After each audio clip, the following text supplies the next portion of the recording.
answers to that. For the chairs, do I just take one of them?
I know, I was thinking of.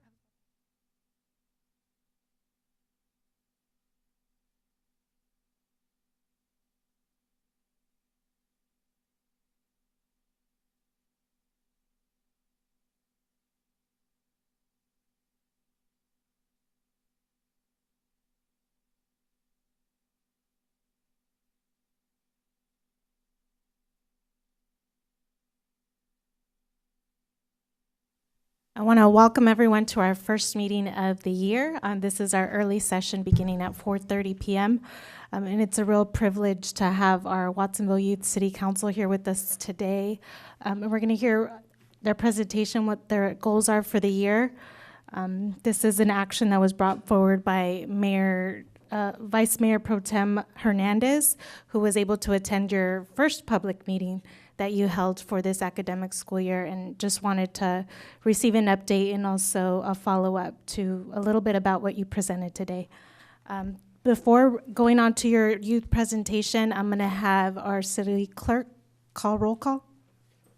Bielicic, Kaufman Gomez, Present. Dodge, Hernandez, Here. Hurst, Here. Montesino, Here. Cervantes. Here. I will hand it over to our Watsonville Youth City Council for your presentation. Thank you. Hear me okay? If I'm this far? Closer. Hello, thank you for inviting us here this evening. We wanted to express our gratitude for the opportunities that we've been given so far, opportunities that we don't take for granted and we're very lucky to have. We have come together today and in general as individuals passionate about our community, social justice, and Watsonville, and giving the youth a voice. My name is Felicia Davidson. I'm the youth mayor, and one issue that I'm passionate about is youth opportunities here in Watsonville. Hello, my name is Celeste Galvan, and I'm Public Works Director. And when it comes to my interests, I'm interested in youth employment. My name is Alexis Rodriguez, and I'm Parks and Recs Director. And when it comes to my interests, I'm interested in environmental stewardship and downtown revitalization. Hello, my name is Juanita Alvarez, and I'm the Youth City Manager and District 1 Representative, and I'm interested in higher education for the youth. Hi, my name is Dulce Sixtos. I'm from District 6, and I'm passionate about social justice. Hello, I'm Berenice Valentin, and I'm Youth Vice Mayor, City Clerk, and District 2 Representative. And areas of interest for me is higher education and city elections. And as you can see, we are all very different and all have different passions and interests.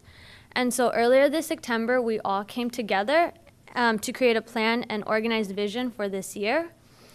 During our planning time together, we all came to the consensus that about what our main focus of areas should be, which is improving people's perception of Watsonville, simply to rebrand Watsonville. You can view this both as a continuum from last year's work and the emerging need in our community. During this year, we are committed to the following strategies: beautifying downtown, improving public safety, and creating youth-oriented activities. This is a learning process for all of us.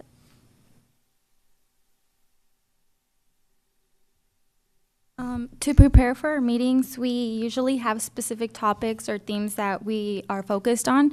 And in order to be well informed about the specifics, we meet with different organizations, we review the information that was brought to our attention, and we prepare resources so that youth can be well informed in our community, and we let them know through our meetings. Some of the organizations and themes and topics we've been working around are Friday Night Live, PVPSA, youth, other youth resources, and CJC. An example of our learning process is when the Youth City Council and I attended the Turning the Curve on youth violence. The conference, sponsored by the Santa Cruz County Criminal Justice Council, revealed powerful data that gave us methods to prevent violence and redefine Watsonville. With insight on the problems youth faced, we talked with Project Curb and realized that the unmonitored alcohol density has increased violence. High-risk outlets perpetuate high crime rates in neighborhoods, which have established the unflattering perception of Watsonville.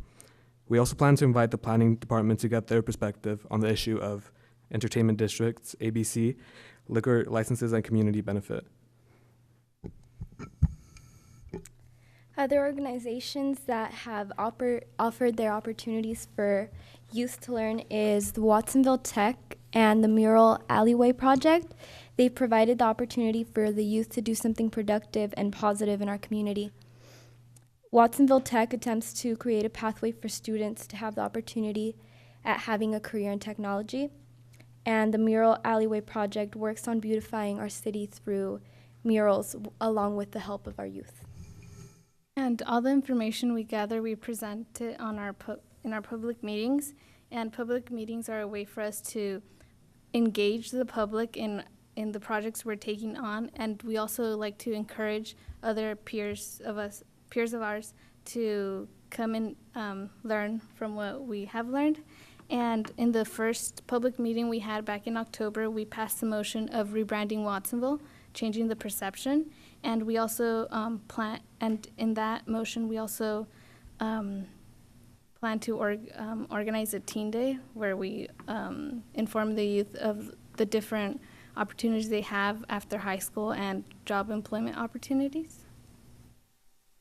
As you can see, we're all very different and we don't take our public service lightly. We've completed over 300 hours of service and we look forward to many more.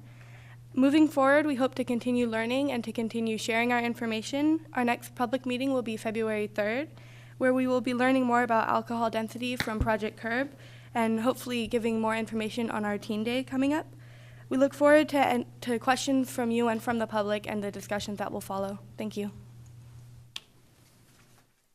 Thank you for your very excellent presentation. Before we go on to questions from both our council and from you as well, we're going to also have a series of presentations from our Parks and Community Services and also our police recreational programs.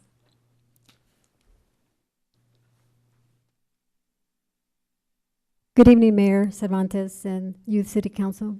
It's a pleasure to be here this afternoon. I'd like to provide you with a brief overview of some of the programs that we offer to the community in collaboration with various sponsors and partners in the community as well. One of the areas that we offer is our sports programs, and outlined here I have for you the softball and basketball and volleyball leagues that we offer for individuals that are 18 years and older. We see approximately over 1,000 residents that participate in this program on an annual basis. In continuation with our sports programs, we also offer programs for youth, and I've outlined here also the age ranges so you have an idea of the folks that we serve in those programs. We have our youth soccer program for ages 5 to 14. And we have nearly 400 youth that participate annually. We recently started a Junior Warriors Basketball League at the Youth Center, and that was in November. So it was successful, and we're going to continue to offer that. We offer throughout the year sports camps and classes, and I provided the Youth Council our most recent activity guide that you can take a look when you have an opportunity, some of the programs we offer in specific detail. But such a, for example, a sports class or camp would be tennis, just to give you an example. We also offer fitness classes such as Zumba at Ramsey Park Family Center that's offered for adults and teens. Our very popular aquatics program is offered at the Watsonville High School pool. That's in the summer. And we offer classes, swimming lessons for youth and adults and for tiny tots. And we also have recreational swim. So that's offered during the summer, as I mentioned. One of the other programs that we enjoy offering to the public is our itty bitty sports. Those are for young children from 3 to 5. And for example, they'll have a series on soccer, on basketball, and it's really a lot of fun to go and see them socialize and learn some skills. A new program that we've recently started offering in September of last year is a gymnastics program, which is offered at Museo Community Center. And as you see, it's from walking to 9 years, and the participants learn a variety of skills while they participate in that program. Just to give you an idea of our summer aquatics program, these are just some of our participants that are enjoying the lessons or activities with their young children. We offer a fee-based program which we call Camp Wow. The main program is offered in the summer at Ramsey Park Family Center, and it's a structured program with a variety of activities that are offered throughout the summer. It includes just field trips and arts and crafts and sports and reading time and movies. And so we offer it also during the winter and spring. That really helps meet a need in the community. We have a new program which has been in place approximately about a year at Ramsey Park Family Center. It's our Flyers After School program. And it is a fee-based program, and we focus on kindergarten to 5th grade, where after school they come to the center and they're assisted with homework. After they do their homework, they Obviously, they get a delicious snack, and then they get to have some fun with arts and crafts and games and other activities that we offer. We have a very unique program which we're really proud about. It's Get Out, Get Fit Camp. It's an award-winning program that targets individuals from 11 to 15 years of age. And we started out offering it in the summer. And it really provides an opportunity for youth to engage on a regular basis for the 7 weeks in areas of nutrition and fitness and wellness. And we're very happy that we're in partners with Jóvenes Sanos, who helps deliver the nutritional component, which is very successful. And by the end of the program, the individuals have gained some knowledge and some skills that would help them to engage in healthy eating and physical activity. Our Contigo program is a family wraparound program that is located at Marin Ridge Park. And it is a program that provides services to a targeted community. And it has very important components. And one of those is the after-school program, which helps the students that are enrolled to in the areas of their academic success. That's very important. We also offer case management for the family, the entire family. And that, what a case management offers is an opportunity to work with families to ensure that they're accessing resources that they are in need, and also to facilitate supporting their efforts in working towards some individual and family goals. Critical to this program is family bonding activities. We feel that it is very important for families to maintain strong communication and relations as their children go through, as they grow up and go from elementary through high school. And we also offer some fun field trips for the entire family during the program. And also we have, we utilize Guiding Good Choices as evidence-based program, parenting tools and information. And then we also have a parent leadership program. Parents that are involved in the program work together to engage their neighbors and to put on events that build continued community building. We offer access to computers at our computer centers. We have 2 facilities, Enterprise Community Youth Network and Marin Ridge Community Computer Center. And we will see on an average, combined at both centers, about 60 individuals that access the program daily. There is a membership fee, $5 per month or $20 per year, and our best bargain is $25 for the whole family annually. We have 2 existing programs that offer free after-school drop-in programs. Callahan Park Cultural Center, and it's for youth ages 5 to 15. And we also have the June Hilaris Waldo Rodriguez Youth Center from 5 to 22 years of age. There are a lot of special events that are offered at these activities, games, crafts, poetry, music, special events that are held there.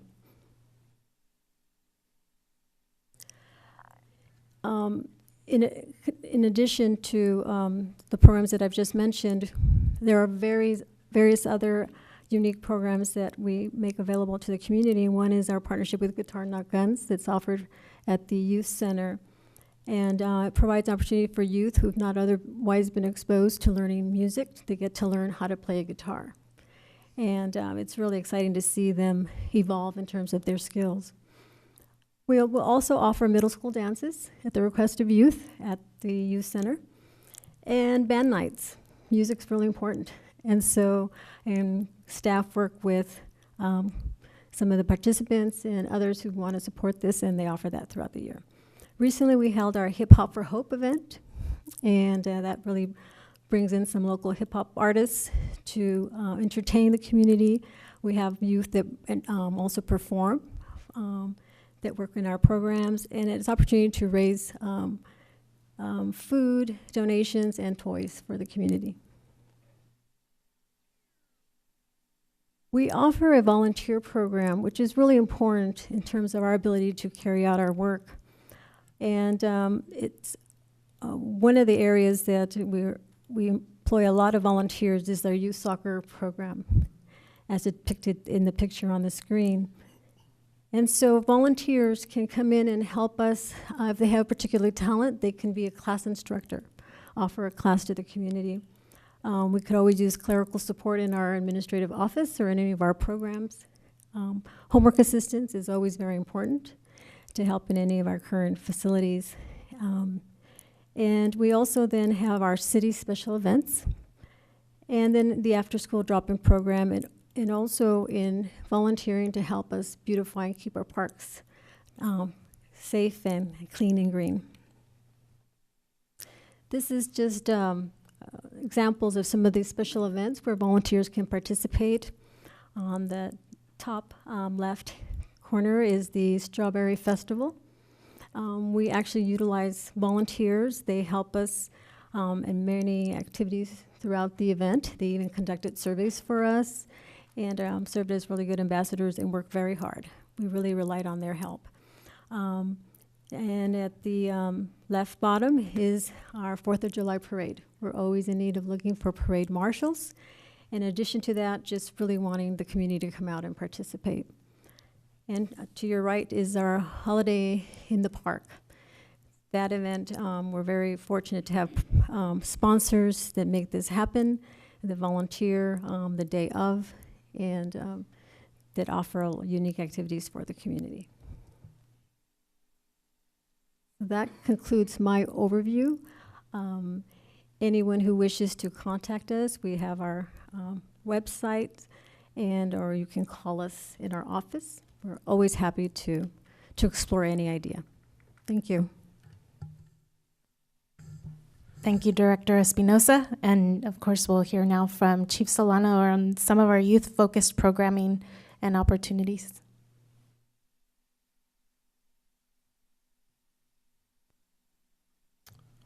Good afternoon, City Council members, Youth City Council. Good to see you. When you think of the police department and really any community, a lot of people, of course, think first, fighting crime, conducting investigations, going after people that are harming others, which is really our primary duty. But I want to tell you tonight that in addition to protecting the public, the police department believes in the importance of crime prevention. And what better way to do that, we believe, than through recreation. Last year, the Police Activities League, or PAL, as many people know it, served over 420 local youth by providing 160 pro-social activities and events that challenge their skills and develop their character. That translates to over 1,500 hours of activities. And don't ask me how we do it on the shoestring budget that we have. We're grateful the council approved the budget to continue PAL, not to say that that's not appreciated. However, we also rely on community support, donations, fundraising to make it possible. So I really want to give credit to our many volunteers and our board of directors of PAL. It's really nothing short of magic how they make this happen. And I think it's a statement of the importance our community places on recreation. In addition to all that you just heard that is done so well by our recreation department, we've joined with them in a lot of these activities. We do our best to provide activities that are fun and active, making sure they receive positive mentoring as part of their experience. We feel that that's very important. PAL also affords them a safe place after school where they're free from the worry of gangs, drugs, and violence, something that you yourselves, the City Council, Youth City Council, and our Youth City Council also, I know, recognizes and identified as a very serious public safety concern in this day and age. The Watsonville Police Cadet Program is another pro-social activity we provide. The Police Cadet Program is one of the longest standing in the state programs of a successful mentorship program, by the way, and it's been a model to many other cities across not just California, but the nation. It's helped many, literally hundreds of local youth prepare for not only a career in law enforcement, but other successful careers in their life, and really just offers a lot of good life experience. You know, getting in that car or doing that activity out in the public isn't something that every youth is afforded the opportunity to. And you get to see some things that really oftentimes are sad, but also it's a good learning experience to really truly see what's going on through the eyes of law enforcement. We also place a heavy responsibility on the many activities we do on the importance of civic responsibility and duty as well. So it's a great way to achieve that. Basketball is one of the many programs PAL provides the community with the assistance of a Watsonville officer that takes the lead. PAL has provided basketball to over 30 youth. PAL partnered with the Parks and Community Services and EA Hall Middle School to provide 2 sessions of basketball during the spring and fall seasons.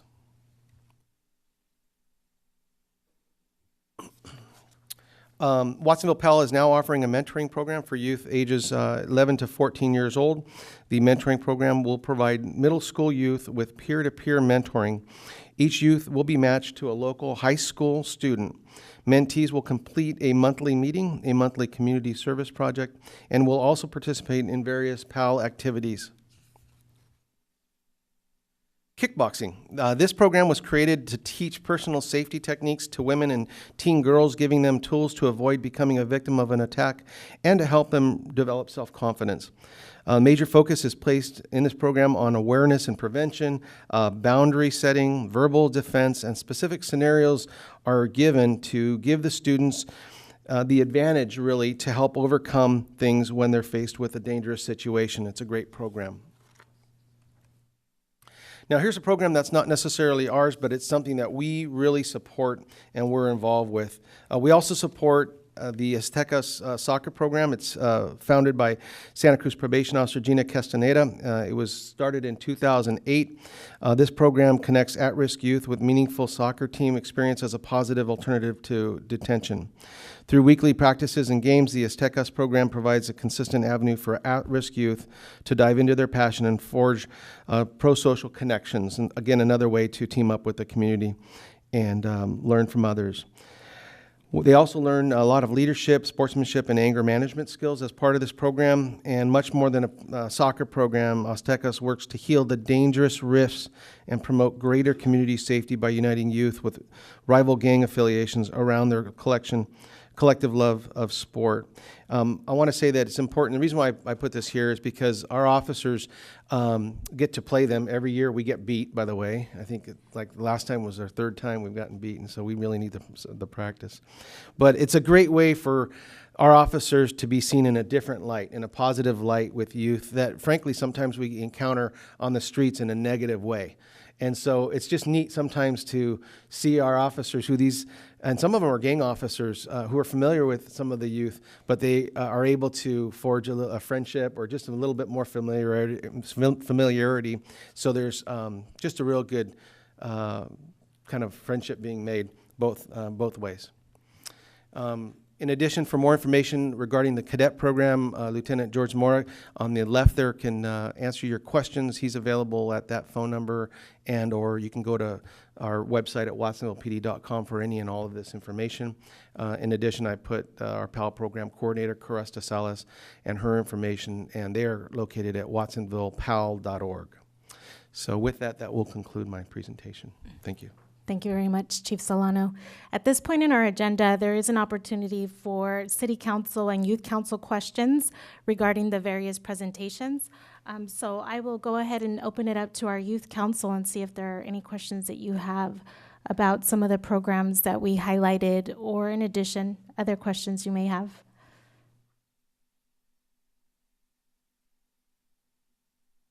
I don't necessarily have a question, but I just wanted to say that it's great, everything that you're doing, some of which I'd never even heard of before. And so I'm excited to learn about it, to learn more about it, and to maybe become involved in some way or to spread the message on to other youth about what we have here.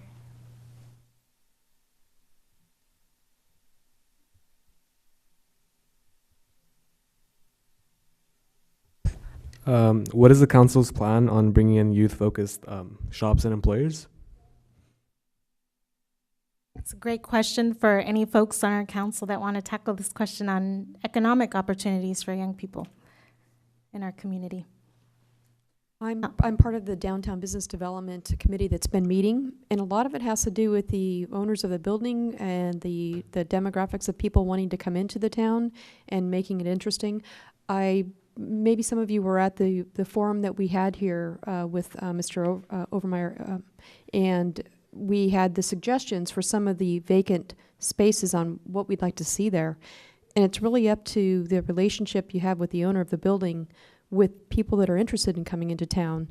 And I think that those are words of encouragement to let those owners of those buildings know, maybe try and find some ways of soliciting those kind of vendors to come into town.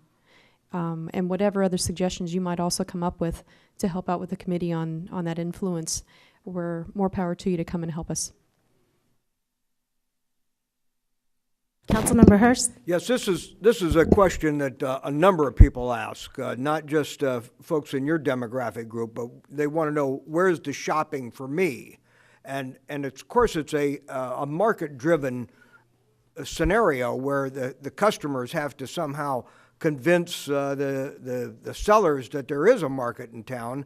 And I think if we did some more demographic studies and showed the buying power of youth and where youth's money go right now, that might be enough to convince some entrepreneurs to step up and try and improve their game. You know, one of the limitations, as was said, was the property owners as well as the merchants. You know, they're constrained by what they think might work for them and their past experience. So a little bit by little bit, if we could improve our local shopping rather than sending all our money to Salinas and Santa Cruz and 41st Avenue and Seaside, then we might be able to answer your question a lot better. But I appreciate your question. Councilmember Dodge. Good afternoon. It's an honor and a pleasure to see everybody here. On many occasions, I often cite that the number of people under 18 in our community is a third, 31% and below. It's reached as high as 34%. So it's encouraging to see that the young people of our community are able to have the opportunity that was provided by the city and truly brought forward by Councilman, former Mayor Montesino, for this youth council to be created so we can interact in a dialogue so that you may speak for yourselves. I mean, myself, I had an entry-level job proposal that was favored by the survey and indicated that favored by my proposals and my ideas and several of us in the community on annexation and growth and providing entry-level job opportunities for young people. While it wasn't successful at the ballot box, it was an idea it was supported by the young people in our community to be able to recognize that there is a shortage of entry-level jobs. There is a shortage of unemployment, of employable jobs for young people in our community. It was cited recently at the county level under the community assessment program. Downtown development is years away, and we're hoping that the people that own the property on the 300 block of Main Street are successful in bringing an anchor store to our community. But I think without, we're in discussion at other levels of deed restriction changes on properties that are in the city that we might be able to offer some entry-level jobs for young people. That being said, it's a tough challenge in this economy, and I don't think that there is a short-term solution. So why beat around the bush and offer the optimistic, a rosy picture that it doesn't exist yet? I think that that's what it takes, as a lot of young people to work to show your opinions, tell people what it is that you want and you need, to be able to express that, because there is a shortage of, as you well know, in this community, the unemployment rate is in double digits, low 20s, high 20s, back and forth, and yet the agricultural community is still suffering a 30%, and I believe that's the number, and I could be wrong. Reduction in their labor force. So there's a mismatch of where the entry-level opportunities for young people exist. And so I would invite you to bring forth your ideas and regularly attend these meetings, such as Councilmember Trina Kaufman-Gomez was advocating, so that we may hear what you believe are equitable solutions also. Thank you. Are there any other questions from the youth council members that are present for either the presenters that you heard or us as a city? What's the council's response to Watsonville recently being labeled as racially isolated? How could we turn that into something positive?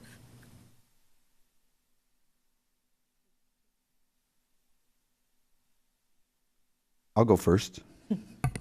I'm not shy. I don't want to be known as an elected official that sits for many, many years on a council and doesn't have any significant accomplishments that nobody can recall. I think that the article in itself was very meaningless. There wasn't very much meat to the article. I think in California, the Watsonville is very symbolic of what California will become, and that is a predominantly Latino majority state. It's already minority majority in the state. Due to the way crops changed in this community from orchards to berry fields over the periods of the 70s and 80s, it caused a great influx of migration. And all of that migration was centralized from people from central Mexico and the states of Michoacan, Guanajuato, such like that. So I think when California, we don't like to recognize that we live in a socially segregated economics and by race. We live in a county like that in Santa Cruz County. We don't want to recognize those facts. It's true. And we tend to think of those kind of things happening in Mississippi and Alabama and other states. They happen here. I think that it's our asset that you have a predominantly minority majority council, yourselves are minority majority, and we have to take leadership roles. We don't have to wait for what are we going to do what are we going to do? We have to go do something. And I think that the asset of us being, we're not racially isolated, but you don't want to, in the sense that we export Watsonville people to work all over the Monterey Bay. We're a home to people that travel outside the city limits to be able to work. So I think the article was lacking. Instead of talking about what a minority majority community can do for itself and calling us racially isolated as if we're second class. And I think that was something of a failure on behalf of the author. Thank you. Vice Mayor Hernandez. I think it was, something that could be viewed as positive, because I don't think that the author, looked at our community through the right spectacle, because what happens is that they're saying that it's racially isolated, but at the same time, I'm here, a child of immigrant workers that came here to the United States, and yet, we've adopted the language. We've gone through the education system, through the high school here in Watsonville, and they're saying that we're racially isolated. I know English. I went to UC Santa Cruz, and the same could be said about our mayor. Some of you on the youth council, I'm sure, are children of immigrants as well. And how could they say it's racially isolated if we're learning? There's a certain sense of assimilation that we are learning. We have to do that in order to progress here, of course. So I think it was just kind of, it wasn't well thought out article in a way. But I also wanted to respond to the first question about economic development as well. I think that Watsonville has always had, sorry too, I've got a bit of a flu right now and my voice is gone. Sorry. I'll copy. And I think that Watsonville does have a good spirit of entrepreneurs here in town, and I would like them to also take advantage of some of the resources that we have here in Watsonville. I know that the assembly member has some resources for people that want to start up businesses. So does the city, and so does the Pajaro CDC. I know they got classes for business ownership classes for first-time business owners and stuff like that. And just recently, actually just last night, for another reason, I was checking this out, but I was looking at Bill's Will's history, and he actually started out like at the age of 19. To started his shop working over the summer. He saved up $500 and he started his shop with $500 inventory and $150 rent for a small little room right by Barzy's Liquors, right next door. Rented the place for $150 and started his shop like that, just like that, and he went on to, move to the big one in Watsonville, which they closed later, Santa Cruz and Salinas. But I mean, if someone has an idea, don't limit yourself. If you want to be a business owner, go ahead and take the appropriate steps to do that. That's all I'm going to say on that. I did want to also comment on that conversation and discussion because I myself am, in training for earning my PhD and becoming a researcher. And one of the greatest sort of dilemmas is always, who are the folks that are conducting the research and the study of various communities, and then how are they writing about those communities. So I think that article that you point to was sort of a clear demonstration of misrepresenting sort of the dynamics involved with changing demographics in a community, because there was no mention of sort of bilingual, biculturalism, any of those statistics, any of those numbers. Again, sort of understanding the shifts and phases that a community goes through, as well as understanding, as Vice Mayor Hernandez pointed out, the spirit of entrepreneurship here. And a lot of you have been able to attend our Watsonville Forward events and volunteer there as well. So you've sort of seen the dynamic, community that we have here, entrepreneurs here in this community, those wishing to just network with one another about expanding economic opportunities. And so I think it's about us, you yourselves as youth council members, us as city council members, highlighting those strengths in our communities, because if it's not being written from our perspective, then it could be easily misrepresented, which I think is what we saw in that article. In terms of just time that we have and still wanting to provide some opportunity for public input, there's still a part in our agenda for continued discussion and conversation. But with permission, is it okay to open this up for public input? Great. So now we've gotten to that part of our agenda to open it up for public input. Members of the audience can come forward to the microphone, state your name, district where you live, and provide any input on conversations that we've had or on other opportunities for youth here in our community.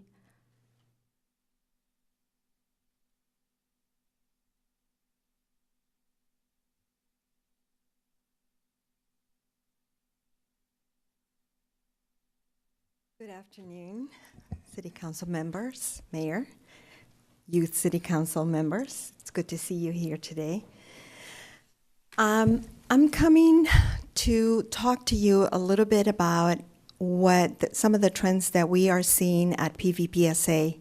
My name is Jenny Sarmiento. I'm the director of Pajaro Valley Prevention and Student Assistance, the dedicated nonprofit to the school district. And we've had, for the last 20 years, many opportunities to work with youth and the community, and also come and share information with you.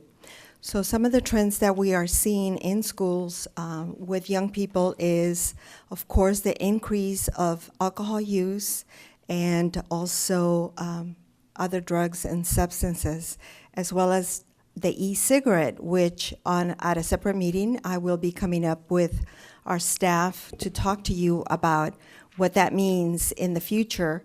E-cigarettes, I don't know, if you're not a smoker, you're probably not that well informed about it, but we're seeing more and more of a trend of the use of e-cigarettes.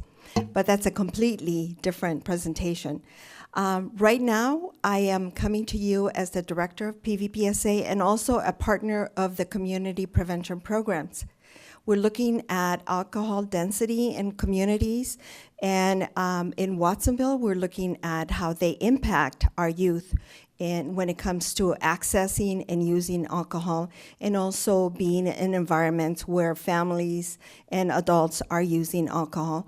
So I would like to recommend that as the youth and the city council look at policies and changes in policies when it comes to alcohol use, that you keep the youth in mind, and also look at the well-being of the community. Thank you.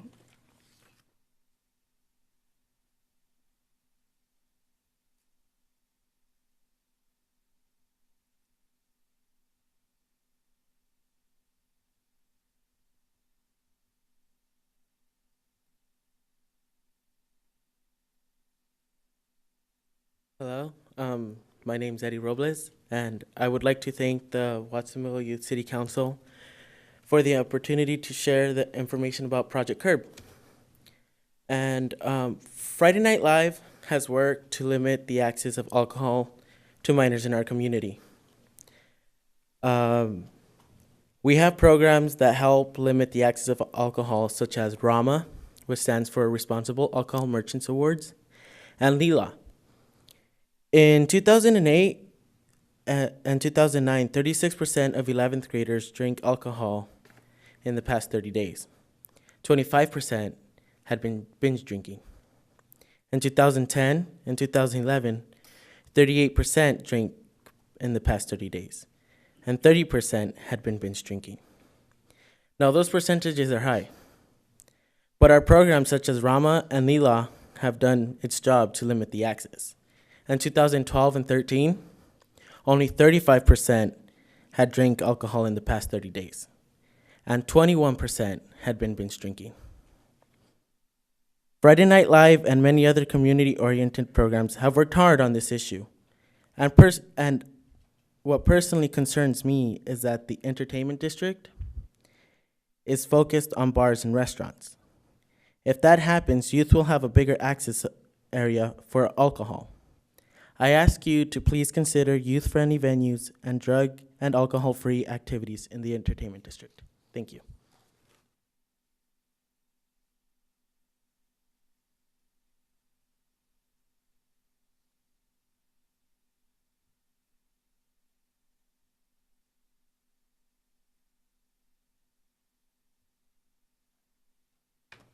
Hello, City Hall members.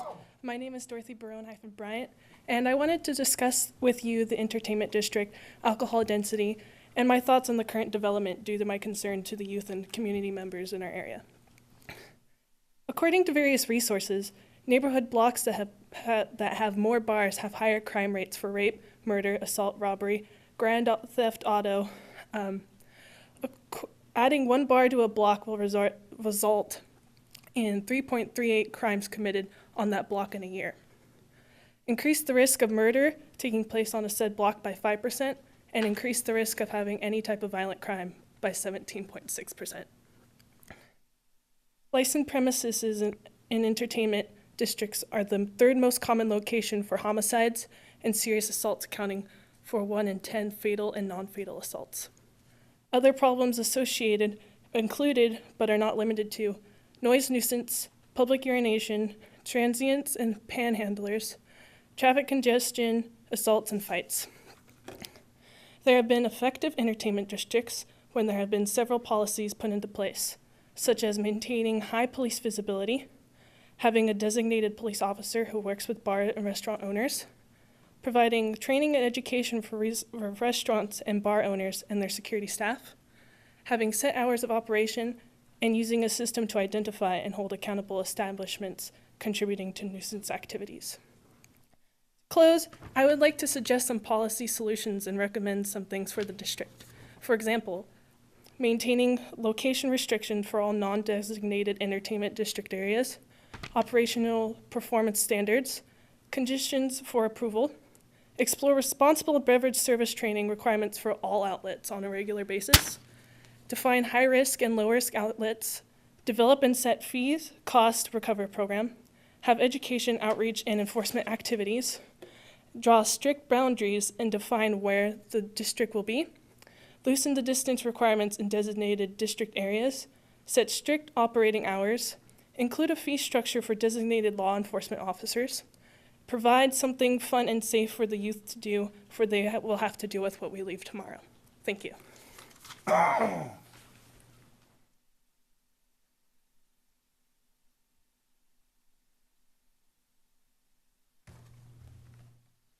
Buenas tardes, miembros del concilio y público en general. Mi nombre es Cristina Negrete, mi dirección es 640 de la calle Quinta, aquí en Watsonville. Vivo yo ahí por 9 años. Tengo mi esposo, tengo 3 hijos y 3 nietos. Y una gran preocupación por la gran venta de cerveza y alcohol que hay por mi vecindario. Estoy rodeada de estas tiendas que son el 7-Eleven, la gasolinera 96 y la licorería Barsi, que están localizadas por la calle Islay. Mi casa está pegada al callejón.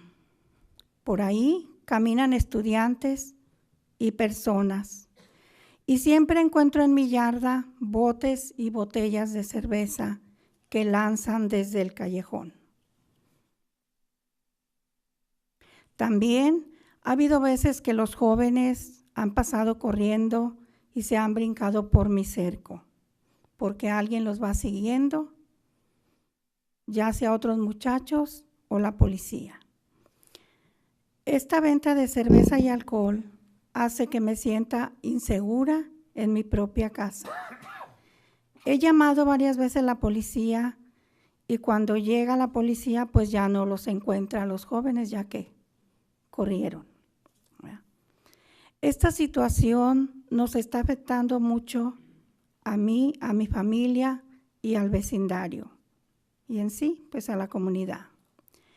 Quiero trabajar con el concilio. Quiero que haya reglas más reforzadas para hacer que estas tiendas sean más responsables. Y también quiero que los que sean responsables de estas tiendas sean reconocidos. Si no son responsables, pues que tengan consecuencias. También lo que quiero es ver más policías por estas áreas. Muchas gracias a todos. Gracias.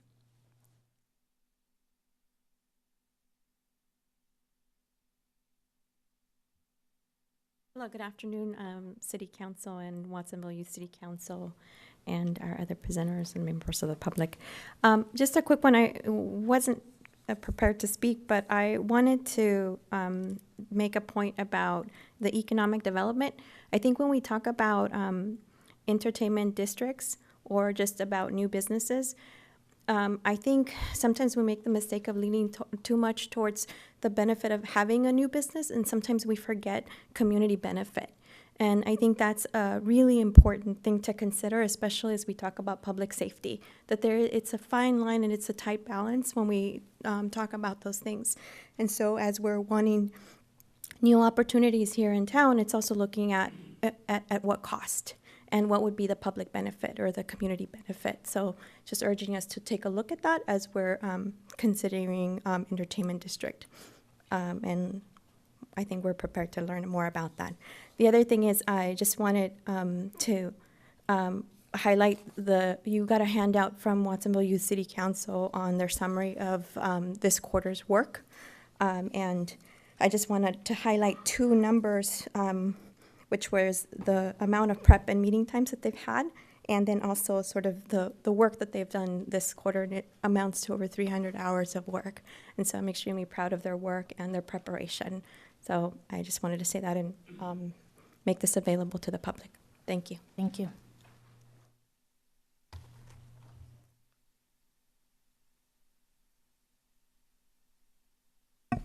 Good afternoon, Mayor, City Council members, Youth Council. As I listened to the previous speakers in regards to the issue of alcohol density and the entertainment district, all what they say is very, very important to consider as we address this issue. However, what was missing for me is that families, the importance of families were not addressed. In 1992, the Santa Cruz County Office of Education received a federal grant to do community organizing in Santa Cruz County. And we did and I was the director of that program. We did community organizing around the issue of alcohol and drug prevention in Watsonville, Santa Cruz, and Scotts Valley. And one of the things that we found while we did that community organizing, and by the way, in the community organizing, I would say half of the members of the committees in each of those areas were adults, but half were youth. Mainly from the high schools. And one of the things we found was that we had to spend a lot of time with families in terms of the parents, because as we spoke to the parents and they addressed issues of so much alcohol being consumed by young people, the question was asked, well, where do they think they start? And all the parents said, well, I guess they start in our houses, because we usually have beer, we usually have tequila, we We usually have some type of alcohol in our own houses. And so they realized the need for the parents to have those conversations in terms of providing guidance to the students and information to their children about alcohol and drug consumption. So that is just one more thing that I'd like you to add to all the different possibilities and how we can address this issue is work with the families. Thank you. Thank you for your comments. Good evening, council members and youth council and everyone here tonight. My name is Shebra Kalantari Johnson. I'm a member of Community Prevention Partners. As you heard earlier, we're a coalition, a countywide coalition that addresses drug and alcohol prevention, and we have over 160 members who are community members and local organizations throughout the county. Our mission is to build a diverse community that promotes health and well-being and enhances youth community safety through sustainable alcohol and drug prevention efforts. Through national, state, local data, and through talking to community members, including youth, holding focus groups, we've learned that alcohol outlet density and crime are challenges that we face throughout Santa Cruz County, and in particular in South County. We know that economic vitality of South County is important and is a vital part of creating a community in which our youth can thrive and grow. But we also know that there are best practice policy solutions, some of them were mentioned tonight, that our community can put in place so that economic vitality does not come at the cost of community public health and safety. CPP, Community Prevention Partners, and Project CURB is eager to work with the City Council, with the community, to develop policy solutions that are both best practices and that are fitting and appropriate for our local community. We hope to come back to the City Council and to the Youth Council with a formal presentation that lays out some of the data that we found, that has the information that we've gathered from focus groups. And we want to thank you for giving us time tonight, and thank you each individually for taking time to meet with us one-on-one to discuss this very important issue. Thank you. Thank you.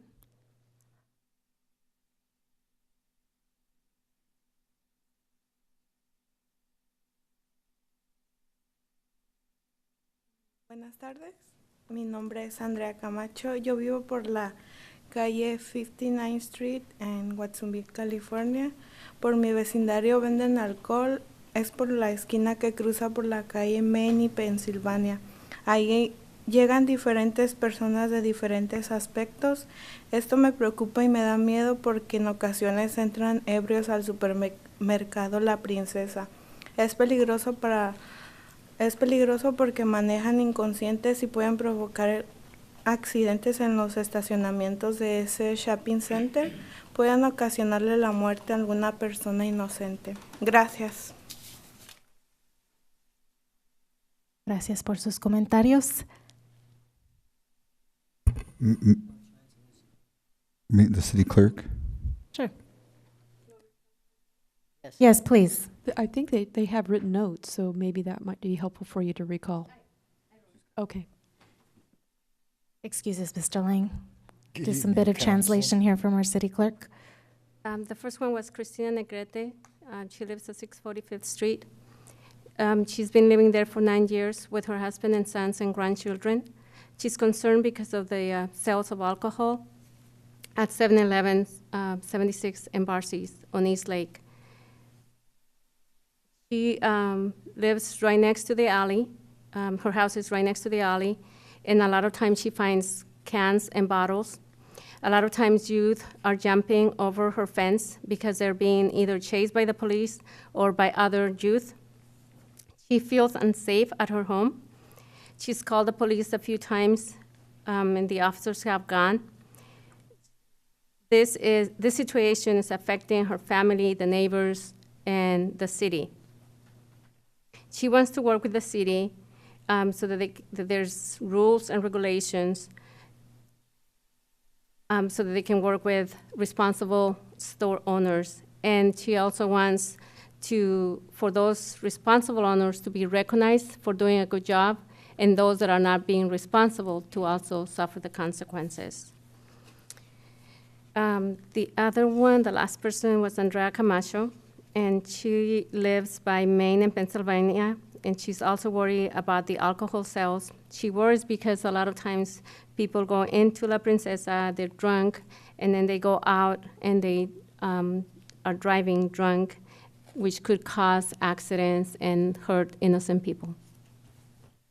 Excuse me, can you tell me the first address of the first lady?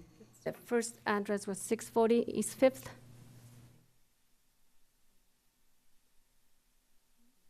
Okay, we'll continue with public comment. Good evening, Council. My name's Christopher Lang. I don't know why I'm always amazed that we're still struggling with substance abuse. In, I think it was 1979, it came to my attention that someplace between 75 and 85% of the people in the judicial system were in there directly related to substance abuse. Overweight is substance abuse. It inspired me to write a book. Now, I was going to call it How to Get High Without Killing Yourself, because a lot of people were dying in the late 70s behind substance abuse. But I changed it to the Human Vehicle Operator's Manual. And a drug program was started around it. And just to give you an idea of how much different it is than other programs, if you look in Webster's dictionary under high, it says it's the feeling of well-being induced by drugs or alcohol. Well, in my book, I said it was the feeling of well-being. You're supposed to feel well. You should be able to take any drug or alcohol and have it make you feel worse. If it makes you feel better in some way, something's wrong. But anyhow, I'm going to leave my contact here for you. And if you want some help with this, I can definitely give you some help with it. It won't be like the other programs, I'll guarantee you. But when people really want to be well, they can get there. And it doesn't take a rocket scientist. You know, to run a human body is really simple. Really simple. It pretty much runs itself. You know, but anyhow, I'd be happy to help you if you'd like to help. Thank you. Is there any other members of the public wishing to address us on this issue? Either the youth council presentation or the presentation from neighborhood services and our police department? Okay, I'm gonna close public input and bring it back to our city council and our youth council to continue our discussion. Councilmember Hurst. Madam Mayor, I'm really glad to hear the comments this evening and the awareness of the dangers of alcohol and substance abuse. I just really want to go back to the comments about racial isolation for just a moment. I spent a lot of time with that reporter, and she was a young Latina, and I don't know if she had an agenda, but you know, it's very difficult for the reporters to take a lot of information and condense it all at once. But the fact is that Watsonville has a very rich multicultural, multi-ethnic community and waves of immigration. And I refer you to what Martin Luther King had to say. He said, "I refuse to accept the view that mankind is so tragically bound to a starless midnight of racism and war, and that the bright daybreak of peace and brotherhood can never become a reality. I believe that an unarmed truth and unconditional love will have the final word."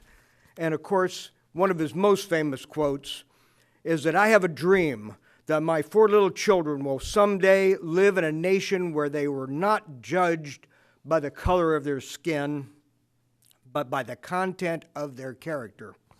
And so what we really need to do in Watsonville, and this is the point that I tried to make to the reporter as best I could, is, you know, there's a need and a desire by many to transcend race and ethnicity, and to celebrate our diversity, and to emphasize social justice in our lives on a daily basis. Thanks for letting me comment. Any other council members wishing to comment? Any other youth council member questions or comments based on some of the input that you heard?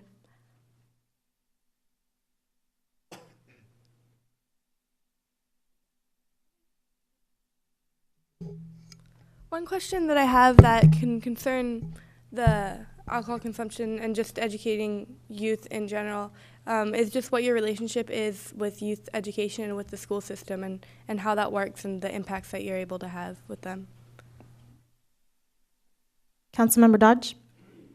We talk about the alcohol ordinance that we make reference to.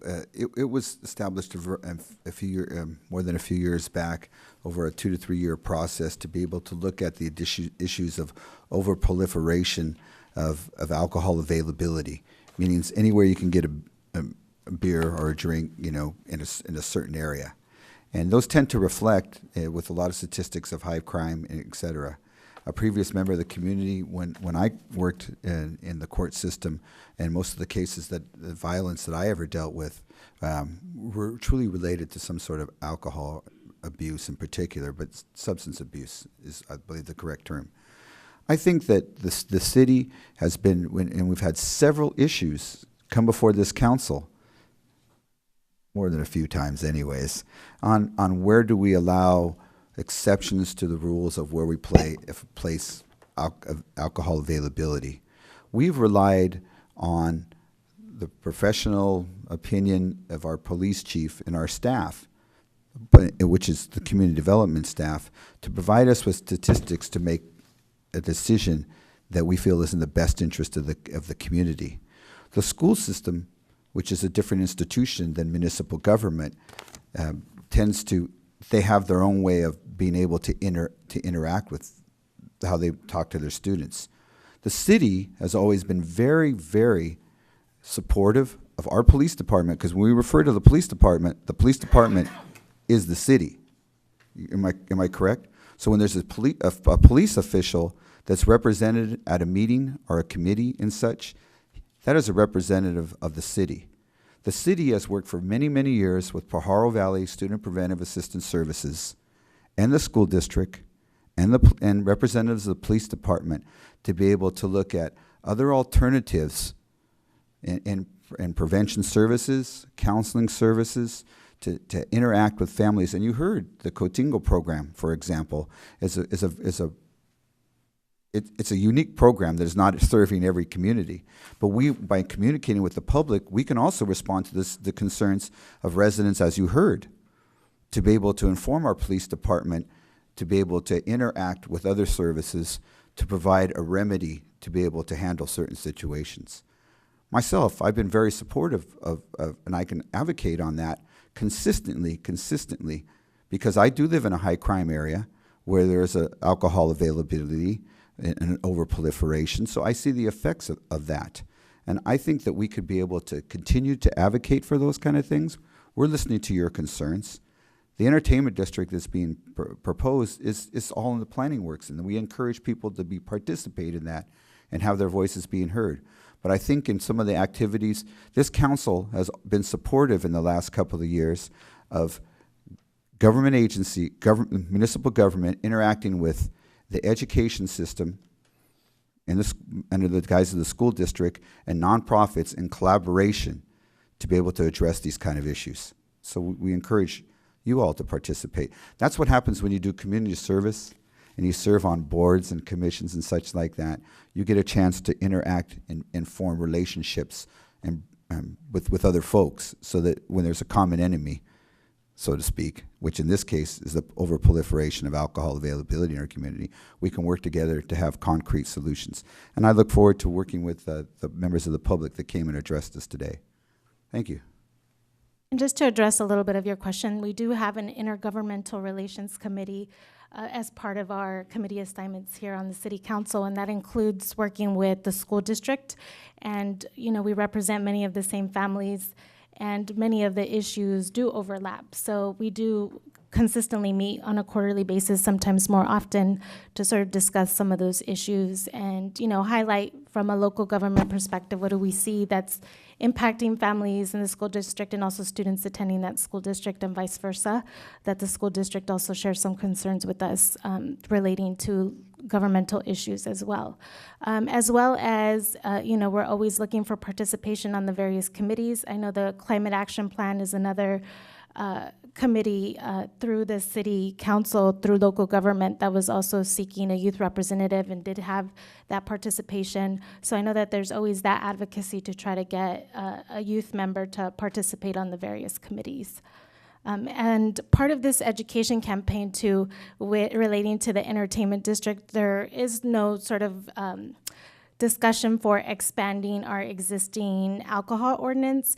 And with the entertainment district, I also want to highlight, a lot of the conversation here focused on more alcohol outlets, but part of the entertainment district discussion also includes local control of Main Street, Highway 152 that runs down our Main Street, and sort of expanding opportunities for local businesses to provide outdoor dining, and also allowing sort of different permitting processes for entertainment options that include just more music, live music that perhaps could enhance the downtown experience. So it isn't just alcohol, but it's also, all of those other various factors associated with entertainment.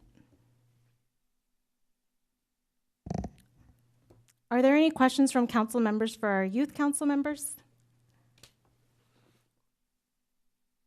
I have some, but I'm sure that we're limited on time. I can go ahead and take them up at a later date. Right. So I do want to thank you for your time here and sharing with us your goals for the upcoming year. And as always, we do look forward for opportunities for collaboration. And as well, you can email each of us individually, meet with us individually, or as a group. And we can perhaps, consider this again in the future, is having this joint council meeting in the future. So again, thank you very much for your time. Thank you.